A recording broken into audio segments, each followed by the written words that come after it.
Vamos a dar paso a la siguiente ponencia, al doctor Juan Pedro Hernández de Rincón, que es jefe de sección de patología forense del Instituto de Medicina Legal y de Ciencias Forenses aquí en Murcia. Y Juan Pedro nos va a hablar de su experiencia en el marco legal de la donación de órganos en España y de los distintos tipos de donación.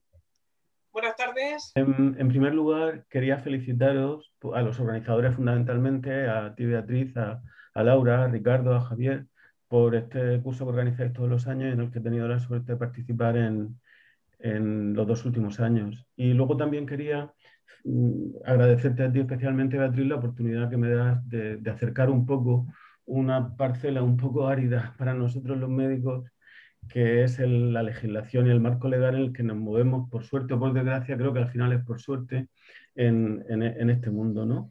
Realmente, lejos y sobre todo después de toda la tarde que lleváis con charlas súper interesantes, pero que no van haciendo un poco mella, tanto en el raciocinio como en el cuerpo en general, pues sería absurdo que yo intentara hacer una lista de la legislación que hay, que os la mencionaré, pero muy de pasada.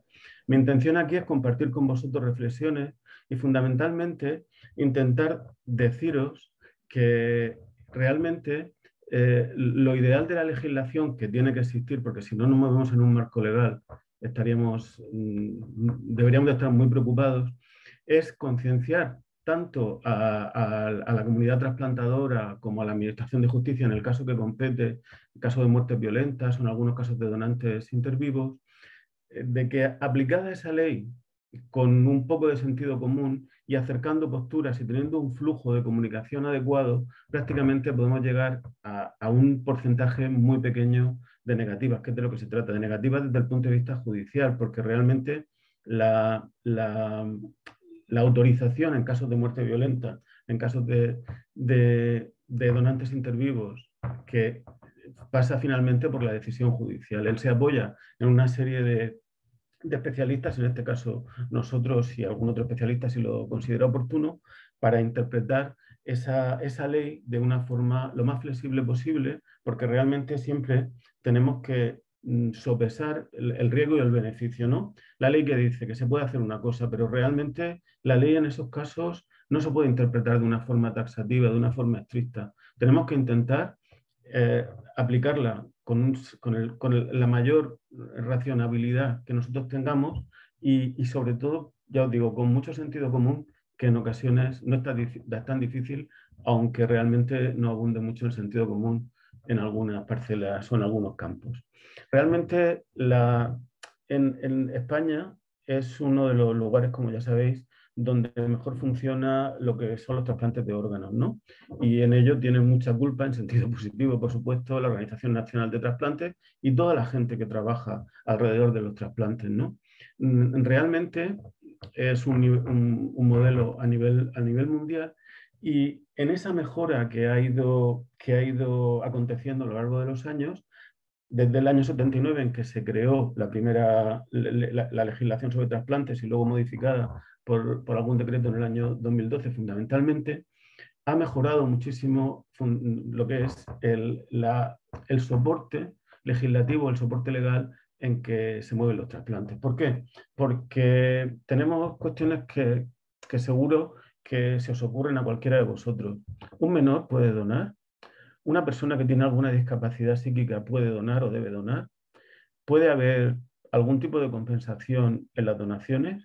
Podemos interpretar una donación inter vivos como una mutilación desde el punto de vista estrictamente del Código Penal, como pérdida de un miembro principal, etcétera, etcétera. En un cadáver, alguna persona que tenga estrechez de miras podría pensar que se profana un cadáver cuando se hace una extracción de órganos. Realmente hay connotaciones de tipo ético, religioso, por supuesto, y todo eso es lo que voy a intentar comentaros de ahora en adelante. De hecho, si bien luego sale una comparativa en los distintos países, pero el índice de negativas a los trasplantes desde el punto de vista de la autoridad, desde el punto de vista judicial, no muy alto en comparación con otros países. Lo que pasa es que tenemos un dato importante que veis aquí en un recuadro abajo, y es que hay un porcentaje elevado de receptores que fallecen o que pueden fallecer en el transcurso de la espera mientras que llega un órgano para ser trasplantado, ¿no? Y nosotros intentamos ver por qué ha de haber una legislación al respecto. Muchas veces se contraponen dos necesidades o dos funciones, pero que no son antitéticas en sí, sino que son complementarias. Y eso es lo que a veces cuesta trabajo a algunas personas entenderlo, pero sí, yo creo que es bastante sencillo y esa es mi opinión. Por un lado está la labor pericial de los médicos forenses, en este caso, de los patólogos forenses, como en mi caso, en relación con las necesidades o los requerimientos que tiene el juez en función de que hay una investigación judicial, en un caso, por ejemplo, de muerte violenta. Por otro lado está la contraprestación de la medicina asistencial, que necesita, lógicamente, tener una mejora en la propiedad y en la función de salvar vidas. Desde hace 12 años, saliendo un poquito del tema, pero sí que quiero comentaros que la medicina legal tiene muchas veces una proyección social que es poco conocida. Como ya os digo, desde hace 12 años tengo la suerte de pertenecer a un grupo de investigación del IMIR de cardiología con el doctor Jimeno, en el cual estudiamos las muertes súbitas de origen cardíaco, sobre todo las miocardiopatías y canalopatías. Un tanto por ciento de esas muertes súbitas es el primer síntoma de una patología. Y a partir de la realización, como luego veremos, de una autopsia molecular, podemos llegar a hacer estudios familiares en un equipo multidisciplinar y poder instaurar pautas terapéuticas adecuadas, desfibriladores, tratamientos, y así mejorar y salvar alguna vida. Pues aquí estamos igual. Simplemente es concienciar a toda la gente que trabaja en este equipo multidisciplinar para que realmente vea, si hay que verlas, determinadas zonas grises, pero que esas zonas grises, que son muy pocas, como luego comentaré, se pueden solventar. En general, siempre intentando compaginar lo que sería la función pericial con la función asistencial, tenemos que conseguir una disminución ostensible de las negativas a la extracción de órganos. Ya os comento que en el año 2012 se regula la legislación con el Real Decreto que amplía y modifica la ley del año 79, se regulan las actividades de obtención, utilización clínica de los órganos humanos destinados al trasplante. Y en uno de los artículos se dice que en los casos de muerte accidental o en los casos de muerte violenta en general, suicidio, homicidio, o en casos en los que no se sabe exactamente la causa de la muerte, pues lo que es la autoridad judicial, el juez en este caso, o el magistrado, indica la participación necesariamente, no es como en la autopsia clínica, que la familia tiene que solicitar previamente la autopsia. Aquí en la autopsia médico-legal o autopsia judicial la ordena el juez en función de una serie de parámetros y no hay posibilidad de negativa, ¿no? Entonces lo que nos planteamos aquí fundamentalmente es la posibilidad de encontrarnos con arreglo a la ley con dos grandes supuestos. Uno, que sería los supuestos de muerte cerebral, que luego los comentaremos, y otros los supuestos de donantes en asistolia, que también luego los comentaremos. Siempre, ya os digo, aunque sea muy pesado, con la intención de reducir al máximo las negativas. ¿Cuál es la legislación fundamental? Pues bueno, tenemos muchísimas normas, muchísimos decretos a nivel nacional, a nivel internacional. Hay una legislación básica. En general, pues el Código Penal, por supuesto, la Ley General de Sanidad, la Ley de Protección de Datos, la Ley de Autonomía del Paciente, la Directiva sobre normas de calidad y seguridad de los órganos humanos. Todo ello lo único que va a hacer es redundar en proteger, por un lado, que cualquier tipo de extracción o donación de órganos se haga con los requerimientos legales y con la máxima seguridad, tanto para la persona, por ejemplo, en el caso de donantes intervivos, que dona un órgano, como la persona o personas que van a recibir esos órganos. Y eso tenemos que entenderlo todo, que a veces con una mentalidad excesivamente científica, a veces tenemos que entenderlo como que la legislación, en este caso, debe de estar para proteger y potenciar que haya muchos más trasplantes y no para intentar ser un filtro totalmente sin sentido para que no se sigan haciendo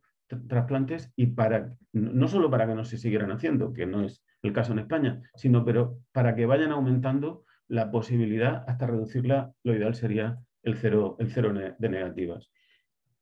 Los dos quizá fundamentos jurídicos o legislativos de la extracción y trasplante de órganos son la Ley 3079 y el Real Decreto del año 2012, que la complementa y la desarrolla. Y ahí vienen una serie de parámetros, en todos los artículos, una serie de supuestos que nos van a ayudar a entender un poco lo que es la legislación. Y luego lo que os he comentado al principio, en la Convención Internacional, la Ley 27 de 2011, existe una mención especial para donación en caso de incapaces, en caso de menores de edad o en caso de que esa persona tenga algún grado de discapacidad.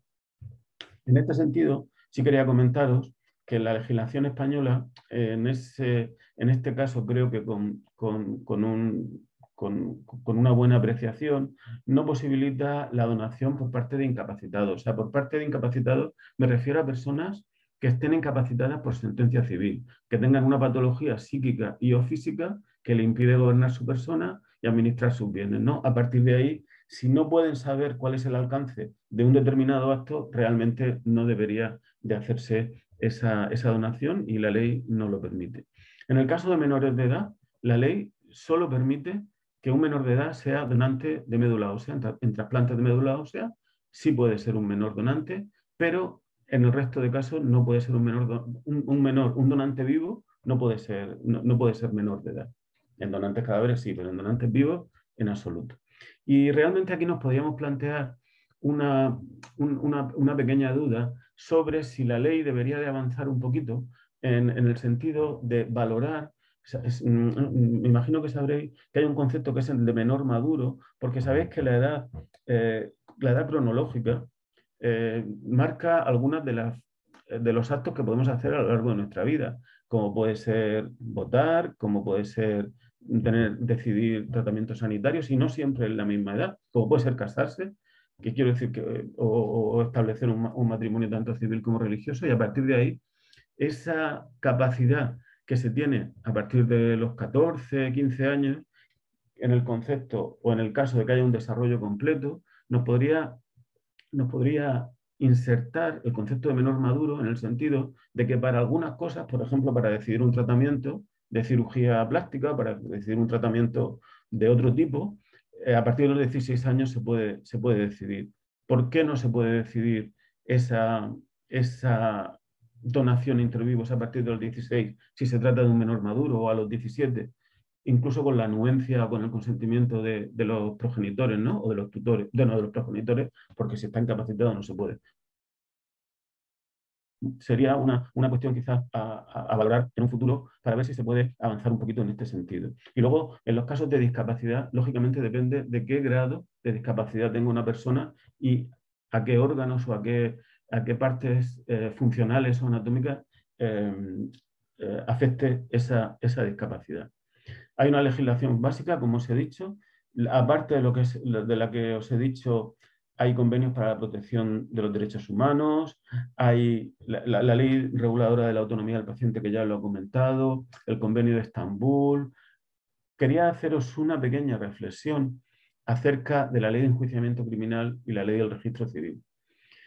Muchas de las negativas anteriores, en Murcia, yo en los 33 años que llevo como patólogo forense, solo he conocido, y no a través de una guardia mía, sino a través de un compañero, dos negativas. Las dos negativas, una de ellas fue una mala comunicación y un mal flujo realmente de comunicación entre la coordinación, cosa que nunca ha ocurrido desde hace muchísimo tiempo, pero en ese momento no sé lo que pasó, y el juez y nosotros, y a partir de ahí salió perdiendo el receptor, cosa que no debería de ser. Y la otra fue un caso que quizá era un caso que rayaba en el límite, y puede que se justifique una negativa si luego va a haber 10 concesiones positivas, por decirlo de alguna forma, ¿no? Pero eso se basa, como os digo, en que la ley de enjuiciamiento criminal nuestra, no me he equivocado al ponerla, es del año 1882. Con lo cual, si o tenéis un ratito y queréis leeros algún artículo, cosa que no os recomiendo, salvo que queráis dormiros de una manera rápida, pues realmente parece un cuento de hadas en el sentido de que son cosas que no tienen hoy ninguna proyección y ninguna posibilidad de aplicación. Y en eso, muchas veces los jueces, en cosa que no ocurre en Murcia, porque hemos tenido muchísimas reuniones sobre todo con la coordinación de trasplantes, encuentros entre comunidad trasplantadora y administración de justicia, reuniones entre los jueces de instrucción para la donación en cadáveres y los jueces de primera instancia para la donación inter vivos con nosotros, con el Instituto de Medicina Legal, pero en algunos casos sí, esa concepción excesivamente rígida de lo que dice la legislación puede conllevar equivocaciones desde mi punto de vista hacia la no autorización de una donación desde el punto de vista judicial. Creo que queda claro que cuando la muerte no es violenta, no tiene por qué participar el Instituto de Medicina Legal ni el médico forense de guardia y no tiene por qué haber esa autorización judicial, salvo las donaciones en asistolia que luego os la comentaré.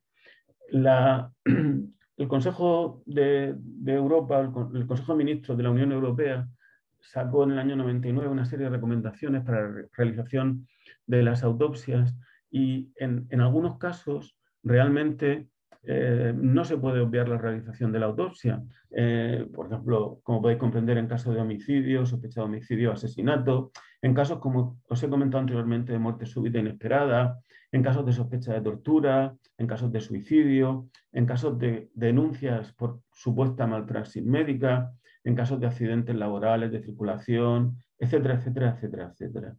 Entonces, realmente todo eso ha de hacerse, pero se puede compaginar perfectamente con lo que sería la donación de órganos.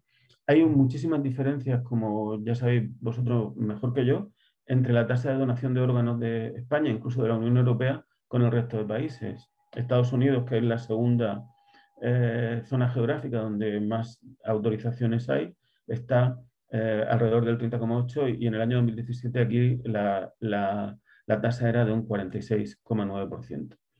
¿Qué estrategias disponemos desde el punto de vista legal para poder mejorar realmente esa disminución, ese índice de negativas, siempre sujeto, por supuesto, al soporte legal que es totalmente necesario? Yo sinceramente creo que la mejor estrategia es la información y la comunicación entre los distintos componentes del equipo multidisciplinar. Realmente en Murcia tenemos la suerte de tener una coordinación, antes con Pablo Ramírez, ahora con Ricardo Robles, de tener gente que trabaja en el tema de trasplantes, todos los cirujanos que trabajan en trasplantes en Murcia.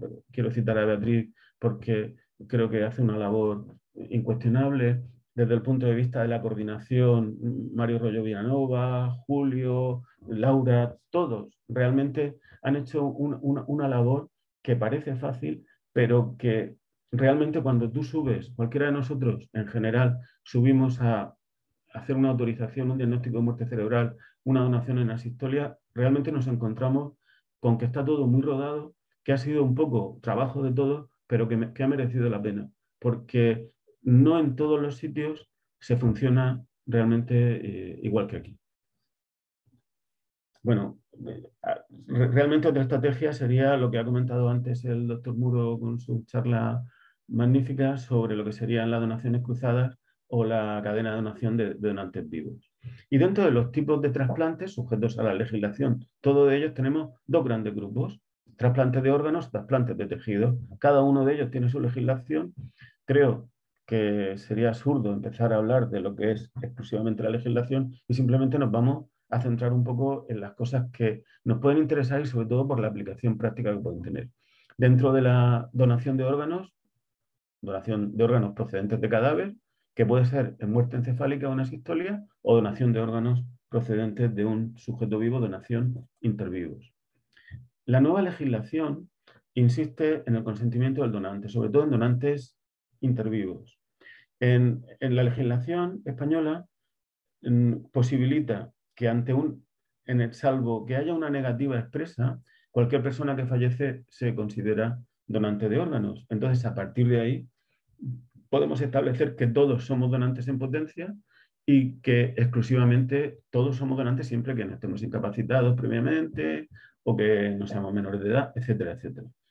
Y en el caso de donantes intervivos, sí que se exige, la legislación exige, sería un poco traduciros y desmenuzar la legislación y no poneros el rollo del BOE completamente, exige que haya un consentimiento expreso por parte del donante, cosa que tiene sentido por completo.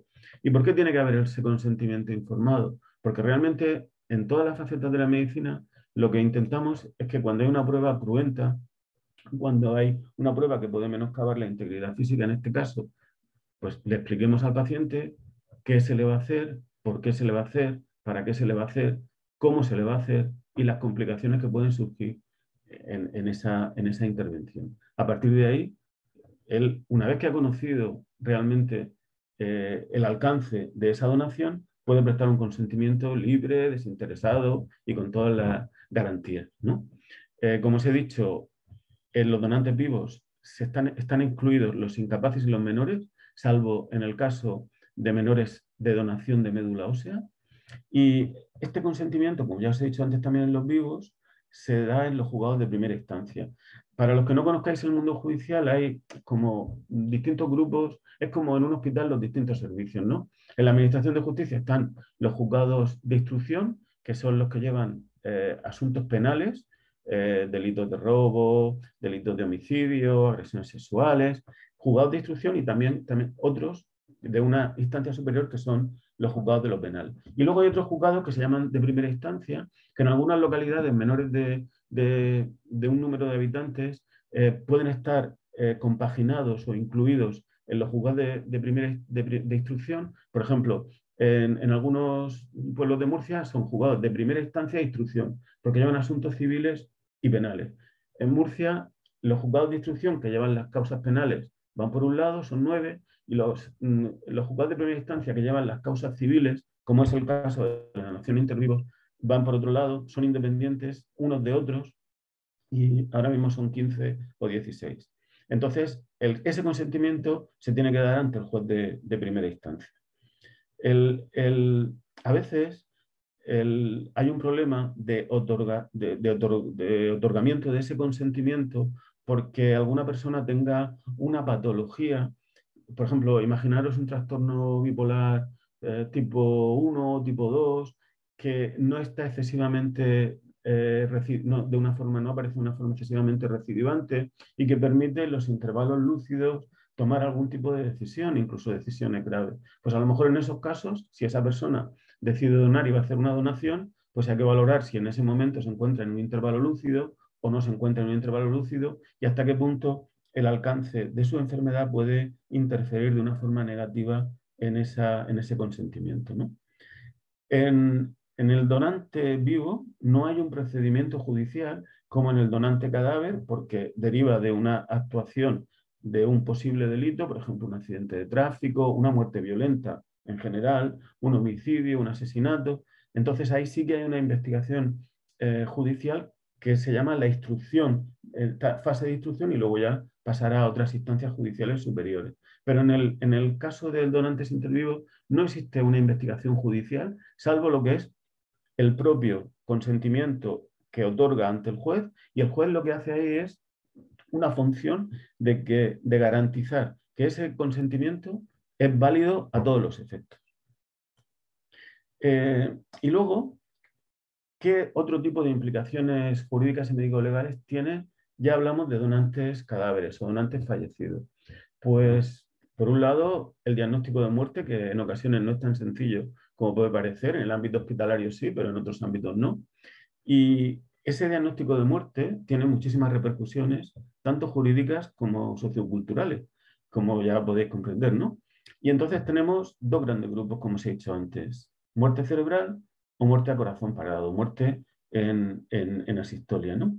Aquí tenéis algunos datos sobre autorizaciones hasta el año 2014, también de la que apareció en Transplantation de 2016, con alguna negativa, pero muy poco, tanto en corazón parado como en muerte cerebral. Cuando el donante se trata de un donante cadáver, un donante fallecido, siempre, si se trata de una muerte violenta, tiene que autorizar el juez de instrucción esa extracción de órganos para posterior trasplante, ¿no? Y entonces, ¿qué es lo que ocurre? Que el médico, en este caso habitualmente lo es por parte de la coordinación de trasplantes, o bien, en este caso, en la Risaca Mario, Julio o todos los que trabajan en la coordinación, solicita al juzgado de instrucción de guardia de ese día la autorización para hacer esa extracción de órganos, ¿no? Y las negativas judiciales, comentaros que en caso de muerte encefálica suponen solo un 0,3% de los casos. Deberíamos de llegar al nivel cero, por supuesto, pero en los últimos años hay unas 7 negativas a raíz de unas 500 intervenciones judiciales. Las negativas judiciales como caso de muerte encefálica. Si compaginamos muerte encefálica con donaciones en asistolia, en nuestro país las negativas son aproximadamente de un 1,4%. No son muy altas, pero deberían de ser incluso menores, ¿no? Debemos de concienciar sobre todo a la comunidad judicial, fundamentalmente, del hecho de que una donación puede salvar muchas vidas.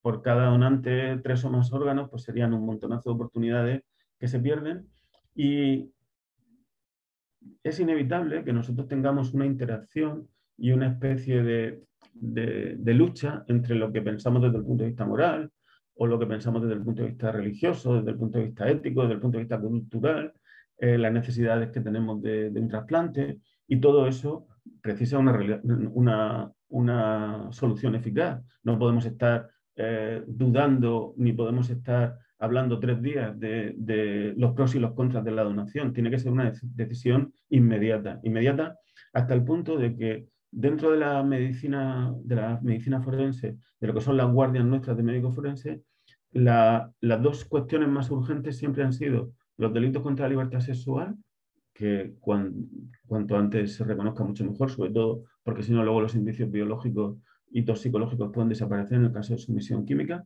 y por supuesto los trasplantes de órganos, en los cuales para nosotros supone una verdadera urgencia médico-legal, ¿no? En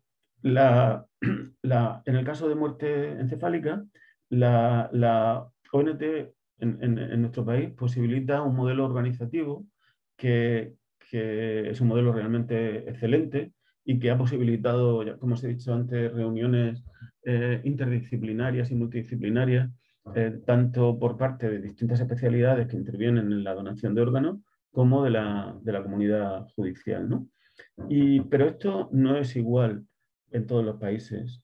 Por ejemplo, ¿por qué? Porque la propia parte, sigo hablando, por supuesto, de muertes violentas, porque la catalogación y el estudio de las muertes violentas en distintos países no se realiza por los mismos, por los mismos facultativos, ¿no? Por ejemplo, los medical examiners sí son, en Estados Unidos están los medical examiners y los patólogos o forensic pathologists, pero también están los coroner, que no son médicos y que hacen una investigación inicial, tienen estudios criminológicos, tienen estudios jurídicos y tienen estudios médicos o cuasi médicos o paramédicos, pero realmente no. Ahí hay un 7% de negativas.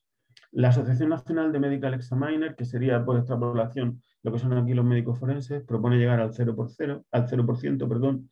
Y en el Reino Unido también está la figura del coroner, pero cuando una muerte judicial tiene una cierta dificultad de investigación, ese coroner lo pasa directamente al forensic pathologist, que es un filtro adecuado a la hora de la investigación de las muertes judiciales en este caso. Y otro tema que os quería comentar es que muchas veces se puede pensar, bueno, realmente en una muerte violenta, imaginaos una muerte por una intoxicación, imaginaos una muerte por un arma de fuego. Si no tomamos una serie de muestras para hacer un análisis de indicios biológicos, para hacer un análisis toxicológico, etcétera, etcétera, para hacer una analítica para descartar que haya habido con carácter previo o posterior una agresión sexual, a fin de cuentas, para dificultar o aminorar las dificultades, tanto en un sentido como otro, tanto si se hace como no se hace, de la investigación judicial, pues realmente tenemos que saber que no es excluyente, que se puede hacer una toma de muestra adecuada. Nosotros hemos llegado habitualmente a entrar en quirófano en casos de donantes en asistolia, porque realmente la coordinación de trasplantes y la relación con nosotros es óptima, diría yo. Y eso facilita muchísimo las cosas. Si yo quiero tomar una muestra de sangre en un donante en asistolia porque no ha estado un tiempo suficiente y no se le han hecho todos los tóxicos que yo quiero saber, tengo la oportunidad de hacerlo en el quirófano con los medios, con los mejores medios que puede haber. O si quiero hacer una pequeña disección posterior a la extracción de órganos, como un caso que os pondré, una disección cervical, para ver si ha habido algún tipo de lesión a nivel de carótida, etcétera, etcétera, lo puedo hacer y eso te permite. No obstante, como ya os he comentado, la realización de la autopsia no implica, primero, que no se puedan coger las muestras y segundo, que no se pueda hacer un estudio autópsico o necrósico posterior a la donación de órganos, a la extracción de órganos. De todas formas, a fin de cuentas, quien deniega o autoriza esa extracción va a ser el juez de instrucción, el juez de guardia, ¿no? El flujo de trabajo en general en medicina forense ha cambiado mucho en los últimos años, bueno, hace bastante tiempo ya, y yo creo que este modelo sería aplicable a la relación que pueda haber interdisciplinar y multidisciplinar con lo que sería la Organización Nacional de Trasplantes y todos los intervinientes este es el modelo fundamentalmente en los casos de autopsia molecular, en los casos de muerte súbita o en algunos casos de muerte no, de causa no desconocida, etcétera, etcétera. Nos permite, por otro lado, establecer un protocolo de actuación que está bastante rodado en este sentido y que os quiero comentar de pasada ahora. Voy muy mal de tiempo, Isabel, ¿puedo terminar en menos 25? Beatriz, perdón. Vale, la charla en principio es que no hemos retrasado antes un poquito, no pasa nada, Juan. Vale, no, sí, ya sé que en principio era este cuarto, pero como he empezado a menos cuarto, pero bueno, si no, voy rápido y cuando tú me digas yo paro, ¿sabéis? No hay ningún problema. Gracias. Nada, a vosotros, por favor. Bueno, voy a ir un poquito más rápido aún. Tenemos dos posibilidades. Casos de muerte encefálica. El coordinador hospitalario de trasplantes, Virgen Arrisaca, Reina Sofía, Morales Meseguer, Santa Lucía o Rafael Méndez, donde sea, avisa al médico forense de guardia, al servicio de patología del Instituto de Medicina Legal, y a su vez manda una solicitud de extracción al juez de guardia. Una vez que nosotros subimos allí, tenemos distintas posibilidades de actuación. Primero, que no haga falta hacer una autopsia posterior, porque realmente, salvo en algún caso que os comentaré luego, con el reconocimiento externo y con todas las pruebas complementarias que se han practicado, resonancia magnética, escáner, etcétera, etcétera, puede ser suficiente y no hace falta hacer apertura, incluso en la extracción se podría estar. Y realmente se hace un informe favorable para que el juez, cuando lo tenga en sus manos, pueda autorizar esa extracción de órganos. Aunque sea una tontería, una vez que vamos hay que dejar comunicación de salida del cadáver, porque si no el cadáver no puede salir del hospital en lo que sería el encargado de turno.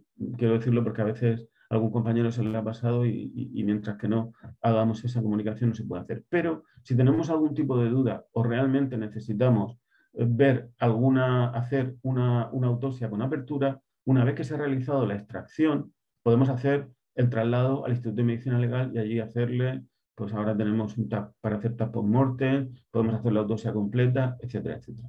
El juez puede o bien denegarlo o bien puede hacer una autorización completa o una autorización parcial. Por ejemplo, pues por este motivo, como tiene un tiro que le afecta al riñón derecho, no voy a autorizar que se le quite el riñón izquierdo, por ejemplo. Que tampoco se va a plantear, pero bueno, Y luego es importantísimo la información y la documentación. Esto resumido lo anterior. Y en el caso de la asistolia, pues algo parecido. Simplemente comentaros que si en 15 minutos no hay contestación por parte del juez, realmente se considera un silencio administrativo y se puede proceder directamente a la preservación. Y siempre es muy importante que haya una posibilidad de recogida de muestras biológicas con una cadena de custodia adecuada. Cadena de custodia significa que quien coja una muestra vaya firmando hasta que la muestra ha llegado. Por ejemplo, si queremos hacer una recogida de muestras para toxicología, hasta que llegue al laboratorio. Dentro de los donantes en asistolia, en un taller internacional que se hizo, fue el primero en Maastricht, en el año 95, distinguía dos tipos de posibilidades: asistolia no controlada o asistolia controlada. Voy a pasar un poquito por encima de esto, pero sí me gustaría comentaros que en algunos casos, quizás los casos 2, los tipos 2 y 3, son los que todos tienen sus pros y sus contras. Yo creo que debemos de abogar por la donación en asistolia, pero en cualquier caso, en otro momento, si queréis cualquier cosa, me podéis escribir un correo y comentamos lo que serían los temas de asistolia. Es importante que haya un control a nivel europeo de los casos que se hacen con diagnóstico de muerte en asistolia. Sería un diagnóstico de muerte cardiovascular, porque realmente, esto lo voy a pasar un poquito más rápido, porque si no, no me va a dar tiempo. Y realmente nosotros lo que hacemos es confirmar y firmar un diagnóstico de muerte que se hace en un medio hospitalario. Si se trata de una muerte cerebral, nosotros vamos a tener posibilidad de examinar toda la documentación a la que tenemos acceso, en el sentido de que realmente vamos a poder examinar fundamentalmente, para establecer un criterio y el diagnóstico de muerte cerebral, la gammagrafía o el electroencefalograma con ausencia de silencio eléctrico cerebral. Y en los casos de muerte violenta sabemos que se abre un procedimiento judicial que conlleva el examen del cadáver para poder hacer un informe con arreglo a las causas de la muerte y también la autorización del trasplante. Y podemos encontrarnos ante tres tipos de etiología médico-legal: suicida, accidental o homicida, o también podemos encontrarnos ante una muerte de etiología natural, pero que se haya producido en unas circunstancias no conocidas o que no haya sido certificada por los facultativos, como por ejemplo el caso de muertes súbitas, etcétera, etcétera. En la muerte cerebral, como ya sabéis muy bien y si no os lo comento, tenemos que establecer una serie de parámetros, fundamentalmente el examen clínico neurológico, el electroencefalograma, la realización de la gammagrafía, y debemos de excluir siempre que haya intoxicación por drogas, que esté sedado, que haya una hipotensión severa, que haya sido una muerte por electrocución, etcétera, etcétera. Hacemos el diagnóstico de muerte cerebral, y también comentaros que actualmente pues, se pueden utilizar otras técnicas. El electroencefalograma, cuando se utilizaba, ahora se utiliza, pero no tanto como antes. Tenía que ser un electroencefalograma silente desde el punto de vista de actividad bioeléctrica cerebral, y a las 6 horas repetirlo y que siguiera siendo silente. No había ningún tipo de actividad para confirmar la muerte cerebral. Los potenciales evocados también se pueden utilizar para ese diagnóstico de muerte cerebral, y, por supuesto, la gammagrafía con tendencia 99, que nos dice que hay una ausencia de perfusión de flujo a nivel cerebral. Está multicorte, etcétera, etcétera. Y luego también lo que sería el índice biespectral, el BIS, que realmente en uno de los casos que os pongo, pues siempre que sea cercano a cero vamos a estar en un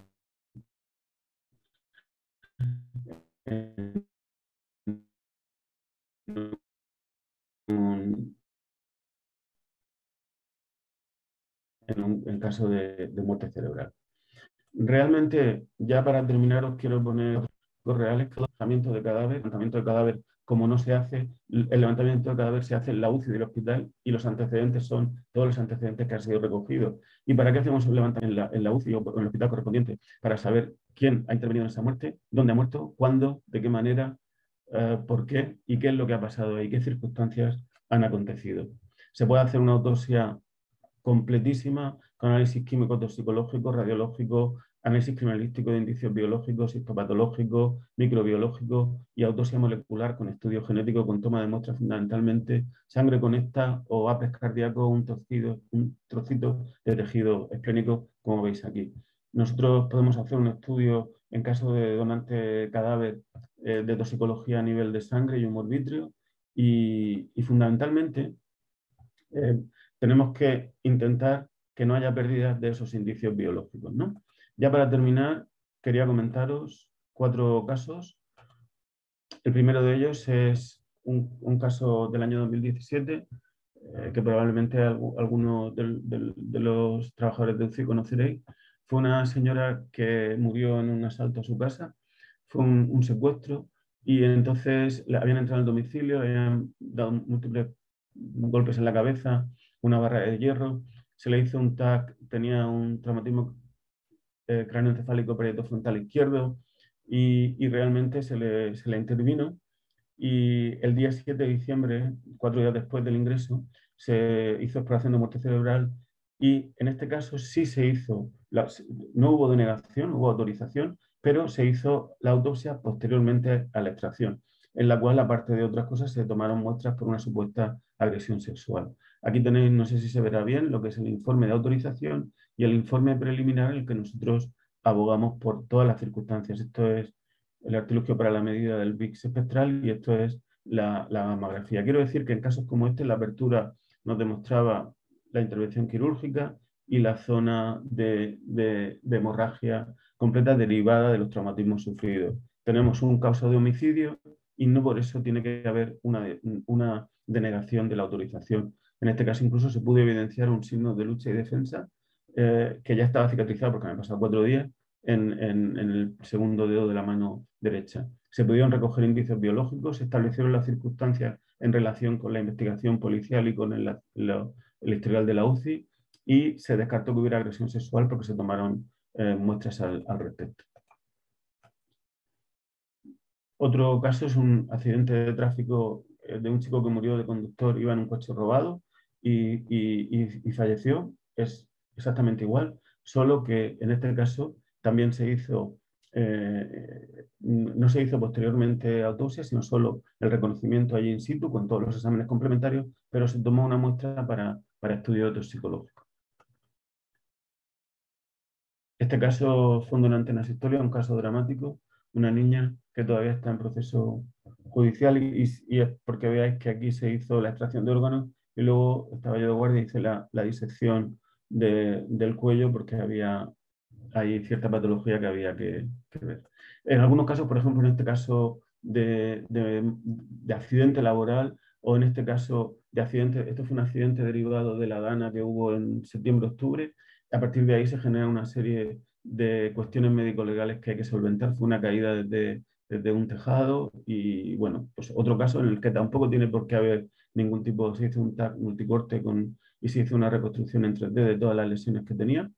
Y en este caso, como había una posible lesión cardíaca, se hizo también estudio genético que fue negativo, y realmente todos los casos estos que os pongo de una forma un poquito rápida, lo siento, es para deciros que no se justifica en ningún caso, o casi en ningún caso, las negativas. Y ya para terminar, aparte que el doctor Muro ya lo ha dicho, deberíamos de ver connotaciones legales en lo que es la era COVID, condicionamientos religiosos en los trasplantes realmente no, pero el Hospital del Mar en Barcelona ofrece a testigos de Jehová trasplante renal sin transfusión, que sabéis que es el punto débil de los testigos de Jehová.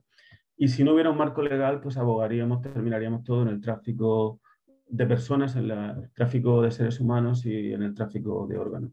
Y ya es importantísimo que haya una conexión en los casos de muerte violenta, entre la coordinación de trasplantes, los patólogos forenses, las personas que trabajan en quirófano, todo el personal que puede trabajar de forma auxiliar y de forma complementaria, y el juez. Y es la única forma que haya una buena coordinación y una buena complementación para que realmente, en base a un marco legal que os he intentado explicar de una forma demasiado rápida, lo reconozco, se pueda llegar a ese, no sé, a ese cero, o ese tanto por ciento muy, muy bajo de negativas. Pues muchísimas gracias. Y perdona, Beatriz, que me he pasado un poco. Juan Pedro, nada, muchas gracias a ti. Yo creo que ha quedado muy claro todos los puntos más importantes del marco legal, y muy interesantes también los casos, muy representativos. Muchas gracias. Voy a pasar rápidamente, si te parece, Sí, sí, lo que digáis. Y la paso. A mí es muy fácil, ¿eh? O sea que no... Muy fácil, muy fácil. ¿Queréis empezar a contestar? ¿Eh? Ah, perdón. Sí, están contestando ya. Yo, mientras tanto, Beatriz, quiero también dar las gracias a Juan Pedro Muchas Y, gracias, Ricardo. y como siempre, pues la verdad que ahora que te escuchamos, pues es encantador escucharte y la verdad que todo lo que has dicho es muy interesante y lo hemos vivido todos estos años de trasplante. Hemos tenido Claro, muchísimos casos en los cuales siempre ha habido muy buena sintonía y la verdad es de agradecer que siempre nos habéis tratado de maravilla. gracias a vosotros. Ah, enhorabuena por tu trabajo y enhorabuena por la presentación. Gracias.